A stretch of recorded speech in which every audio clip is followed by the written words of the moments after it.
Good evening, friends. Today again there is a question on Vastu about the room sizes. Before going into the room sizes,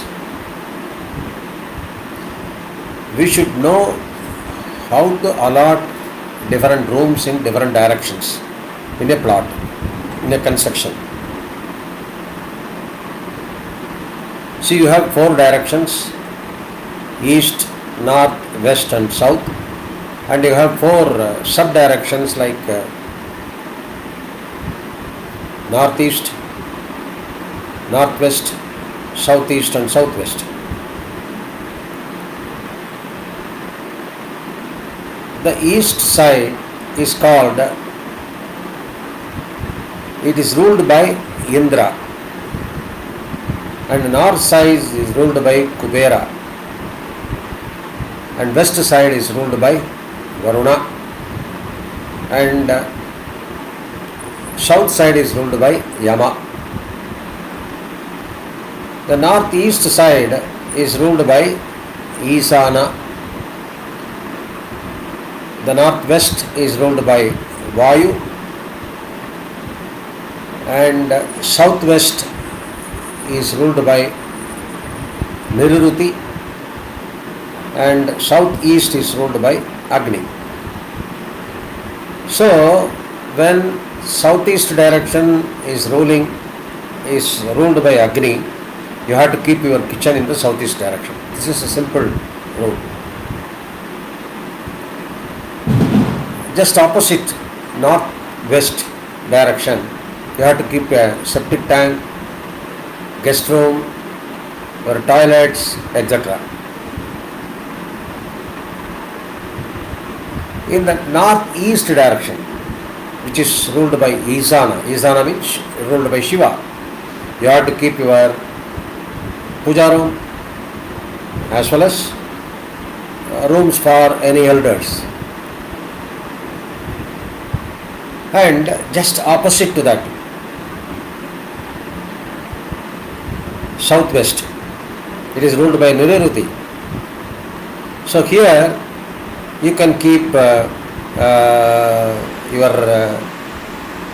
cupboards, you can keep a toilet there, you can keep your bedroom, everything you can keep. Even the steps to the first floor also you can keep in the southwest direction.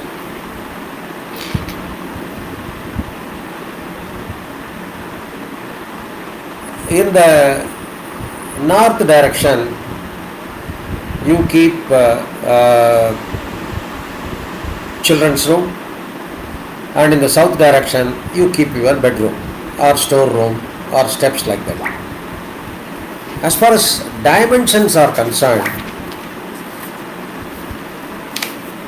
there is no specific rule, but suppose if you talk in feet, say 6 feet, 7 feet, 8 feet, 9 feet like that, there are some sizes that will be doing good, some sizes will not be doing good. So more than anything, let us understand which are all the sizes that will not do good. 7 feet will not do good, 9 feet will not do good, 12 feet will not do good, 13 feet will not do good, 14 feet will not do good, 15 feet will not do good, 18 feet will not do good, and 19 feet also is not good, 23 feet is not good. So normally we keep within this size, So the size, certain sizes are not good. That is why normally you can find in flats, a room is 10 by 10 or 16 by 10 or 16 by 6, even kitchen 16 by 6, something like that, they maintain. So the size definitely has got some influence on the Vastu effect. Vastu effect is nothing but an energy effect. So the size also definitely matters. Thank you. We will answer another question next time. Thank you. Good day.